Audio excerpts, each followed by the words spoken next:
second to realise that I was live then. So, how can I put it? Where am I at? So last night I put so I was complaining yesterday about my sleep again, and last night I feel like was a tiny baby step in the right direction of getting back onto track with my sleep. And as much as there's not the nourishment from sleep that would help, the detriment that I'm normally experiencing on a daily basis was greatly reduced. That's my viewpoint. I had a game of shit fighting today. Again, I said that, I discussed that on a recent video. It's a psychotic game that I believe us all, the collective psychosis, possibly locked within, but it's very much inflicted upon me, and that's what I know firsthand. And I lost, just to be clear, I lost, but it was in a way where it was like I woke up and they wanted to play, and I was like, I really don't want to play, and they were like, we want to play. And I was like, oh, fuck this then, I'm gonna just lose. And I just surrendered so I could get on with the day. So that's where I'm at. And there's feelings of lightness and happiness, and again, and it's misplaced in the sense that I have to be very, very careful with happiness, unfortunately, because with happiness we need certain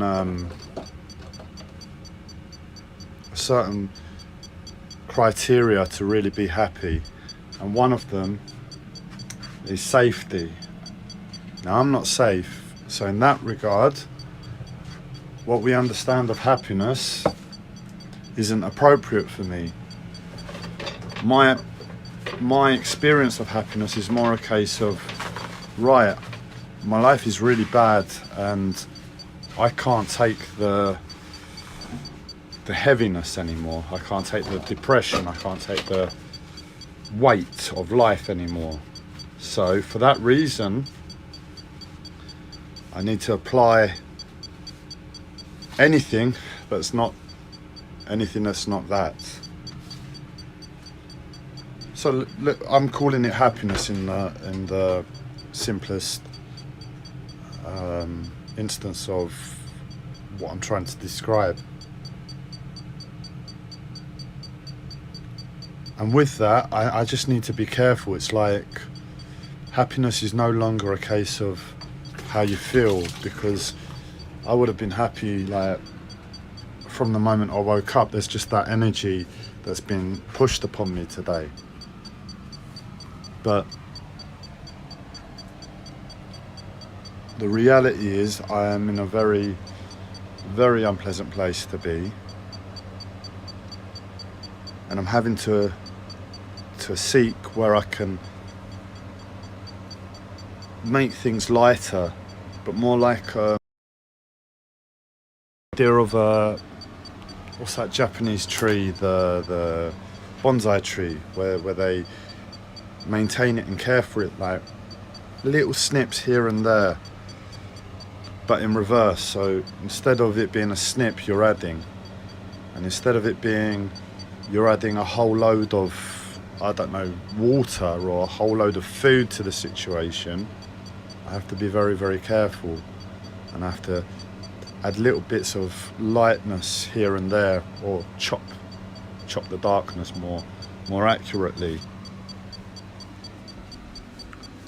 And that's what I'm talking about, talking in balance, because within myself, within the darkness, it's easy to almost like lose yourself, to I'm struggling to find a better word, more easier word to hear, but terror. When you're in that place, it's easier to look, to lose yourself to it, and like have your eyes like fixated in that shock place, but just functioning on something else other than our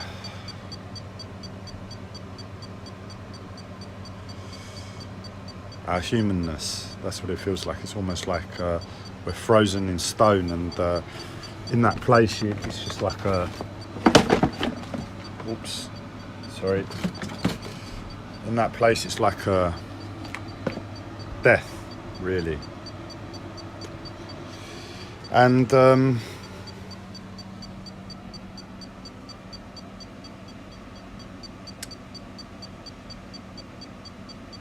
I'm trying to get out of that, and that's the point of this discussion, just talking through that, because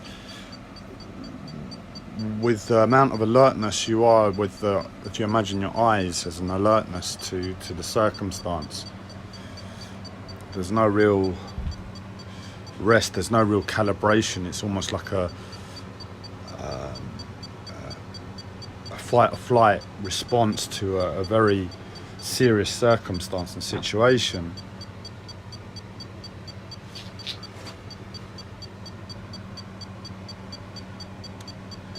And I'm here by myself, and as I said, I've talked to myself before, and through that talking process I normally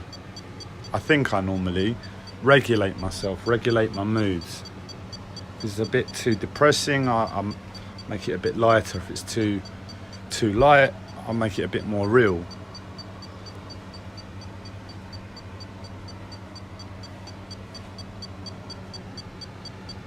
And I'm unable to do that because I'm so wired to what's going on. But for some reason I pick up this video because there's a element of another individual coming on board in terms of listening to these words. I'm able to just talk through it regardless. And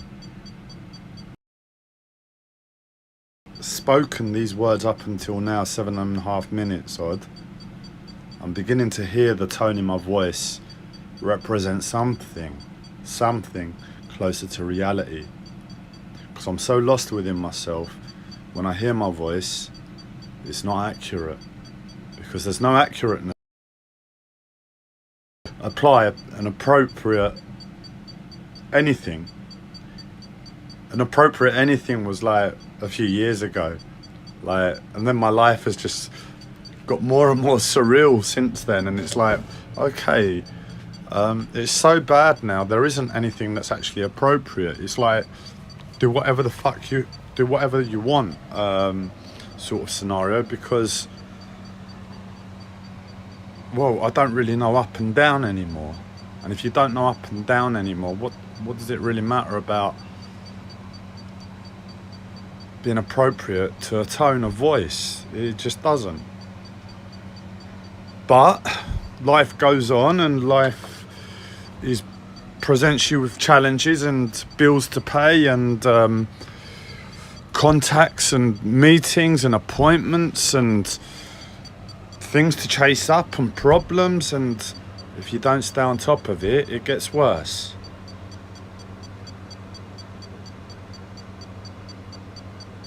And when you've gone around that little merry-go-round of, oh, things are bad, that's it, I'm going to stop, because that's what makes sense, and you stop and things get worse because you're still alive and you're alone, and the problem is society, the problem is your own head, the problem is other people, the problem is the very environment where we live, and all of these things are like surreal really to nature.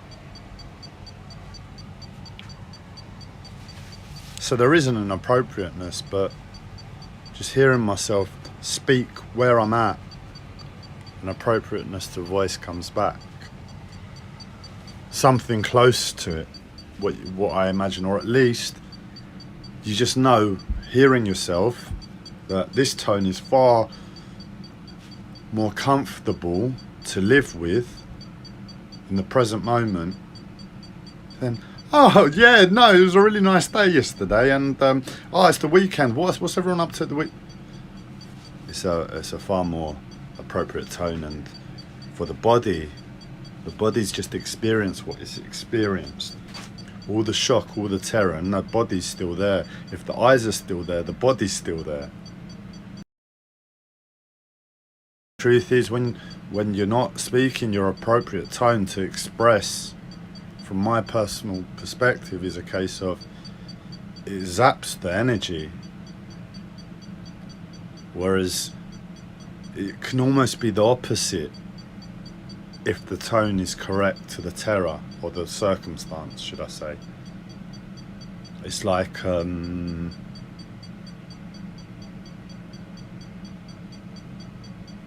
there's something here towards the ears, the breath, to make an active point, whatever it might be, even if it's just for a chit chat with no real point, to discuss. There's logic, there's sanity, there's reason, there's intent, there's a purpose. And as you can hear, it's like I'm coming back to life almost through my voice. That's what it feels like.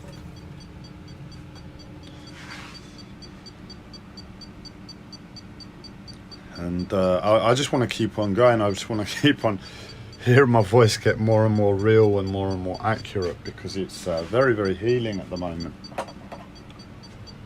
My uncle joked, some people like the sound of their voice. My uncle was very contradictory. He expressed unconditional love. No one else I've heard, but he would also be very conflictive, and he had the energy of someone who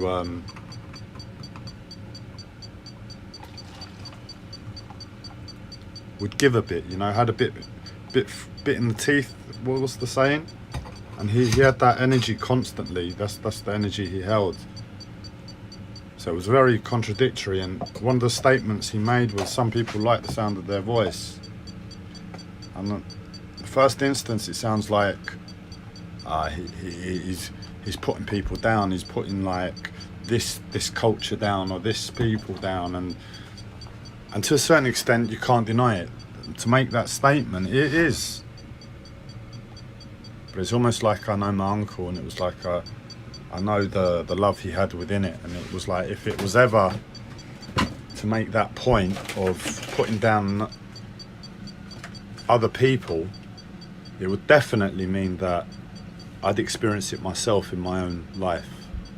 It's not like, oh, they're bad because they do this.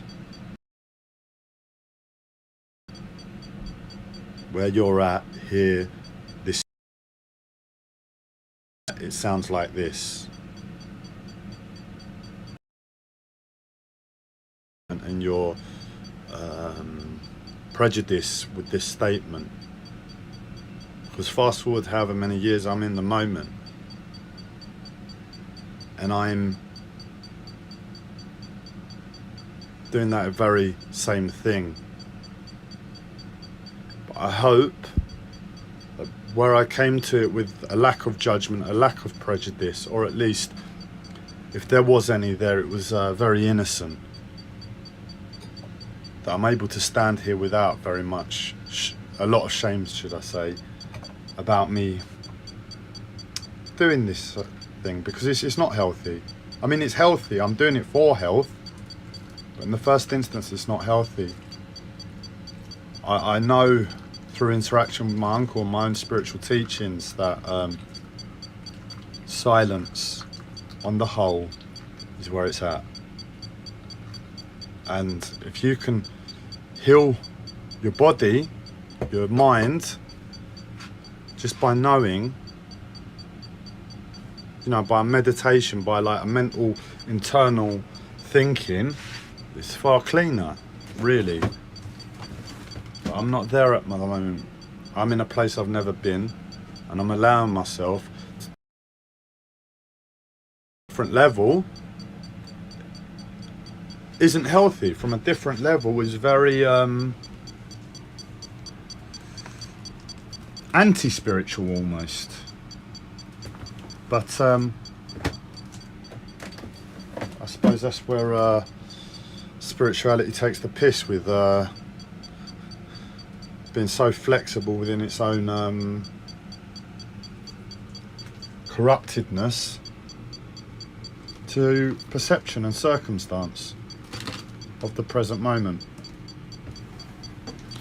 Sorry, I'm just putting some iced coffee. Literally, I make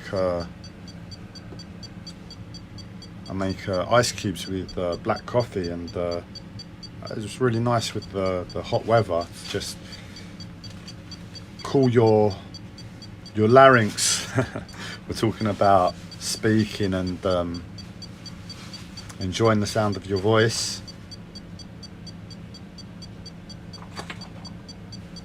And before I carry on, it's like I can hear whatever healing properties that heavy tone of my voice just had. It's like it served its purpose to my body.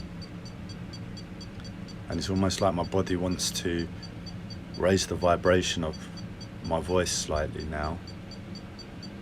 So it's like I felt that the bass. I felt the bass chakra. I felt probably where I lost the game of shit fighting earlier. I felt my bass chakra. I felt the. Okay, that's too much.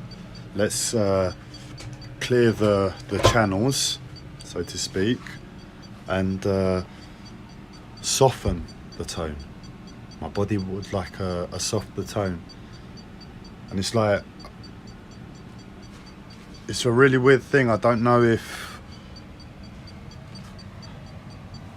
the rest of us are able to tune into this, to language and tone and voice as much as that, because I mean, I know a few of you out there would like get it like that, because you're like Hathor and your spiritual lineage is of that way. You're totally with sound. But I don't think I've really been there in my life. I don't know. I don't know myself that way. I've not really analysed myself that way. But what I do know is that I have long periods away from communicating, other than these videos, with anybody. Long periods. So I can really know myself to silence. I can really know myself thereafter to communicating. And what that's allowing me is to hear how helpful tone is to the body. Furthermore, it's the speed of voice. And this is the most helpful thing to myself, I think, where I normally get like, you know, very easily up in there, you know. I'm an air sign, I'm a Libran. And that was my natural instinct as a way to go for consciousness, and I know my body has been shaped by that, so I get very easily up in the sky and I have to fight to ground myself. But I've put the work in there to a certain extent, so I can feel my body. It's like it wants to go high, and I've got to just hold and just relax and calm, so I can hold an appropriate tone. Because when I go high, I want to speak fast. That's where I've been my whole life. And I'm not really present. I mean, I'm present on one level, but I'm not really present in terms of taking control and being actively a part of the experience of presentness. And if I put a little bit of effort just to maintain a grounding, what I've learned actually by watching YouTube videos, because I to hear other people speak through this isolation, which is my life. When I hear people speak on YouTube, it's almost like a shock, because I don't speak to people on every day. How fast people speak, and it's quite a shock that I understand that the way the message is put across is what people want on YouTube. It's like really fast, quick bits of information. And digesting what we hear. Because I put it on. And what the really fast thing is, I've got to put it at like a different speed. So I can feel like at ease with what I'm hearing. So it really does get me worked up. Like I can feel it affecting my nervous system when I'm listening to a normal speed of that video. It's like my nervous system goes woo, and I have to just put it at half. It's like, oh flipping hell. Because if we're doing it with crazy circumstance of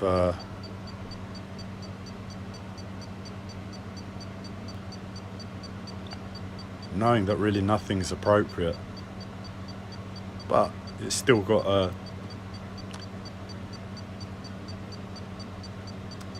coordinate, and just keep aiming for that coordinate sort of thing, and get as close as possible, and